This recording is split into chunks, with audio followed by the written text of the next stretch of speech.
can the Simpsons cartoon tell us about Jonathan Swift's Gulliver's Travels? Well, a great deal, actually. See, Gulliver's Travels is a satire. And a satire is a work which, through humor and irony, will often criticize a person or, more commonly, some kind of social structure. And so perhaps Jonathan Swift's most famous satire is A Modest Proposal, in which he appears to be making a suggestion that the English should eat the babies of the poor Irish. But in fact, he's kind of critiquing the way that the British landlords and the British generally view the Irish as people to be consumed, people to be used in some way. Gulliver's Travels, most of us, we have this view of the first part of Gulliver's Travels, which is the story of Gulliver's Travels to Lilliput. And of course, in Lilliput, Gulliver is, in terms of relative size, huge, and the Lilliputians are small. And this is common fodder for children's stories because, in fact, it has a kind of wish fulfillment for children. Children think, when I'm big, I'll be able to do this, and when I'm big, I'll be able to do that. And they imagine that power is associated with size because when you're a child, your relative authority has to do with your relative size. The older you are, the older siblings are larger in size, they have more authority, and they kind of imagine this. Whereas Gulliver's Travels, the iconic scene of Gulliver being tied down by the Lilliputians is this kind of like fantasy for children that they either are the giant or that somehow they can defeat the giant in Gulliver. I think more often the children associate themselves with Gulliver. What if I were huge? I could be so powerful, I could be so strong. But of course, as an adult reading Gulliver's Travels, you read The Voyage to Lilliput, and you see that it's really a satire about European politics and European culture and the kind of smallness of the European way of thinking of things. And then Gulliver then satirizes this again later from the opposite perspective in The Voyage to Brobdingnag, where Gulliver will go to Brobdingnag, and the Brobdingnagians are giants compared to him.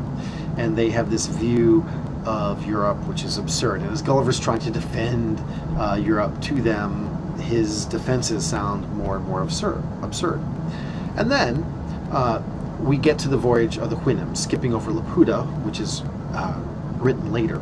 In the Voyage of the Houyhnhnms, we see Gulliver goes to a land which is entirely populated by these intelligent horses, and there are these sort of primitive, animalistic, Neanderthal, human-like creatures called the Yahoos, which are barely above the level of animals. And Gulliver spends a lot of his time trying to convince them that he is not really a Yahoo, that he is something different, and that creatures like the Yahoo are intelligent and sophisticated outside the land of the Houyhnhnms. Well, there are different kinds of satire, and in terms of how harsh they are, the kind of broader, more sympathetic, kinder kind of satire, I suppose, would be what we call Horatian satire, and the more cutting, vicious kind of satire would be Juvenalian satire. And between Horatian and juvenile satire, most satire will fall. And as we go along, we start to see that Gulliver's travel becomes a little bit more Juvenalian, less Horatian, more Juvenalian as time goes on. But more importantly, when we get to the end of the Voyage of the Houyhnhnms, things stop making sense in the satire. In the end, we're not really certain, are we supposed to be sympathizing with Gulliver or not? When Gulliver is rescued from the island, he's really not just ungrateful but cruel and insulting to the people who rescue him, to his family when he gets back. He goes and lives among the horses. He won't eat food that they have touched, treats his family as if they're disgusting creatures, and he sort of has become monstrous himself. In fact, he's become so monstrous that we're told that he builds his little boat in part out of the skins of young Yahoos. That is, essentially, he skins babies and uses them for his boat. How are we supposed to sympathize with this guy, who we saw as a far more sympathetic figure earlier on? And if this is the case, then how does Europe fall in all that? What happened to all the satire earlier? Well, I think The Simpsons tells us a great deal about this and about the nature of satire. You see, satire over time tends to turn back on itself. The longer you satirize something, the longer you exist in this ironic space, the more likely it is that irony becomes normal. So when we think about The Simpsons debuted back in 1989, and in 1990 it was put up against The Cosby Show, which at that time was this kind of cultural juggernaut, this depiction of the American family, where you had two professional parents who had this passel of children, and through kindly discipline and wisdom and humor, they were able to solve any problem that they had in very short order. And The Cosby Show was immensely popular. At one point, it had a greater than 50 share, which meant that over half the televisions in America were watching The Cosby Show, and it was this depiction of the ideal family life.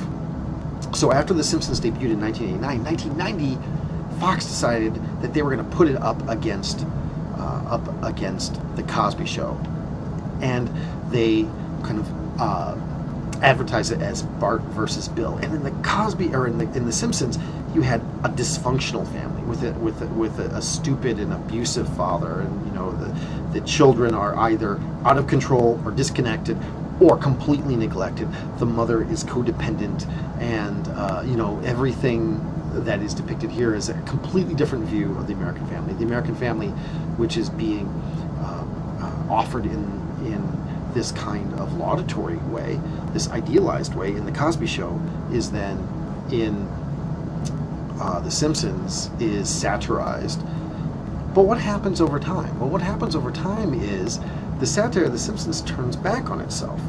So the very same things which seem dysfunctional, over time you begin to see that even though in every episode there is this sort of drunkenness and stupidity and domestic violence, over the course of the years, the family stays together. Their problems are ultimately resolved. They can never come to a head because of the kind of show that The Simpsons is.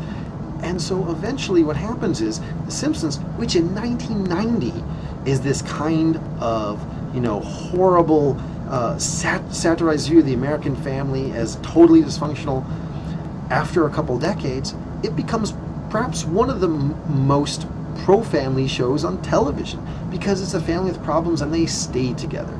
It's a family where the children have trouble, but it never gets to be something that cannot be handled, where the parents have flaws, but those flaws will not ultimately destroy them. In the end, these things will come back. And so now we see this is a family that's, when they go out to eat at the Krusty Burger together, they pray together and they say grace. And this is a very conservative view of the American family. The satire has over time turned back on itself.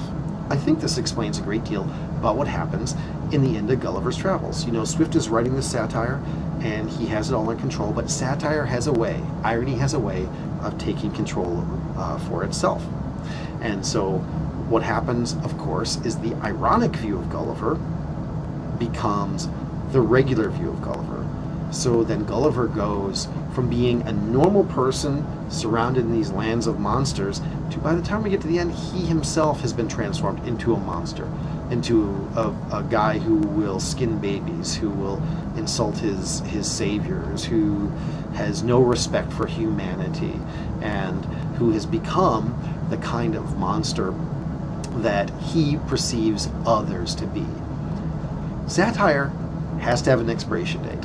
Otherwise, as in this case, the hero becomes the monster.